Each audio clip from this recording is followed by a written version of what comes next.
Hey, what's up YouTube? Me Titan BMG back with another video. Now I know I haven't uploaded in quite some time, and that is because I have been busy with exams. I am in grade 12, and it's just life has been crazy in general. And today's video is me just telling you about this, and yeah, let's just hop right back into that.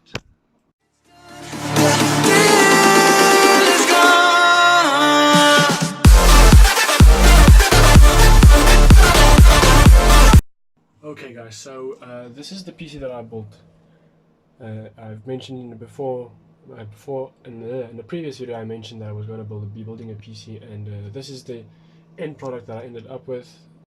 So the entire PC and everything in it is custom built, done. You'll see this hole isn't very as round as it's supposed to be, but that's been completely custom made by me. Even all these little decals on here, that's me. I did that with a Dremel kit that I bought.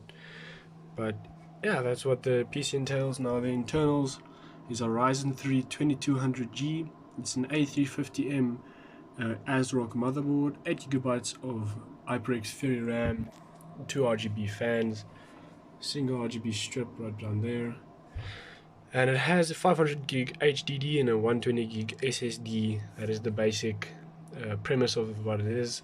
This comes out of an old PC box that I took apart here. That is going to be my next PC build right down here.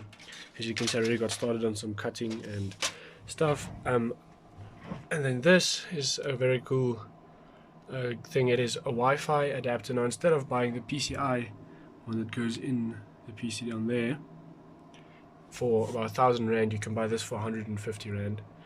Now, I do have everything on book that the costs were for the PC, and as you can see here, it wasn't very expensive. This is in South Africa. Everything here on here is bought off Takealot, and as you can see, that is the prices for everything I bought. And if you want to pause the video right there just to get all the like specs and things, the RAM is budgeted for 16 gigs RAM, but that's because I'm going to be buying some 16 gigs RAM later on. And yeah, that's basically the pretty one is basically all the spray paint I bought and the RGB strips and the RGB controller, and then the specs on the right. That's everything, and it works 100% fine. And yeah, we just switch into the system analytics. Alright, so we just hop into here, and as you can see, it's an AMD Ryzen 3 2200G. Radeon Vega graphics, 3.49 gigahertz. Now mine is clocked to 3.7 gigahertz. If we go into Ryzen Master, that's down here, as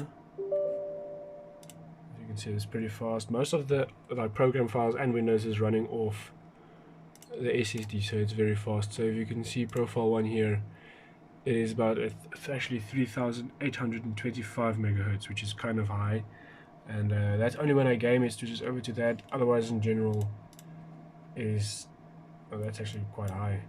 It's not supposed to be that high. Anyway, it goes pretty high.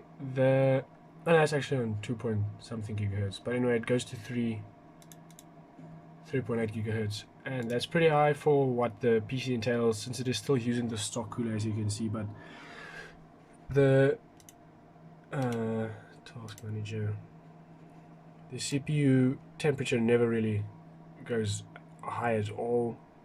Oh wait, you actually see that there, you see it in Ryzen Master, but anyway, it doesn't ever go really high. And then it has Windows 10 on it, but I do not have it activated, so Windows is not activated, but that's not the death of anything. And yeah, I did not pay for OCS Windows 10 Pro, and this the edition, whatever, but I did not pay for that. That is just something you just download from online. I do not have firewall on it, but I'm using a separate one for that. I have Streamlabs OBS I use for recording, and these are the games that I play on it. They all run at about, Apex is the most demanding on the PC at the moment, and it runs between 40 to 70 frames per second. I once even got 100 and something frames per second, but that was on the loading screen. And yeah, that's basically the extent of the PC build. If you guys would like to see me opening the case and just like showing you what all the wiring entails and all that, yeah, just hit that in the comment section. And my Patreon link will be in the description if you do want to help support me to build another PC. I am wanting to establish a network for PC gamers that are, or people that are wanting to get into PC gaming that do not know anything about PC gaming, so that they can come to my website or to my channel, and then I can help guide them, because I see a lot of channels mostly guide high-end computers that not all of them do a lot of budget builds, and that's what made this hard for me, because I'm in South Africa and there are not a lot of uh, motivational channels, because they budget you for an i7, and then in America and it's in dollars, and it just does not make sense. So what my main goal is to make it more accessible to people who have lower budget ranges and just want to maybe make a low-end gaming PC or just a desktop. This one was 5,113 Rand, which is a very, very, very good. Another guy quoted me the exact same specs for this PC, and he quoted me 14,000 Rand. And that's what I was just like, really, you're scamming me. But I know that they have to add markup and other things like that, but that's really excessive. So building it on your own does turn out cheaper, and just in general, if you want to see more of this and have a guide, then by all means hit me up in the comment section and just support me. Subscribe if you're not yet subscribed. There's this thing that you can touch on, the scrolly thingy. It's a branding, whatever. And please do subscribe. As always, thank you for supporting me. Thank you for stopping by. And yeah, have a good one.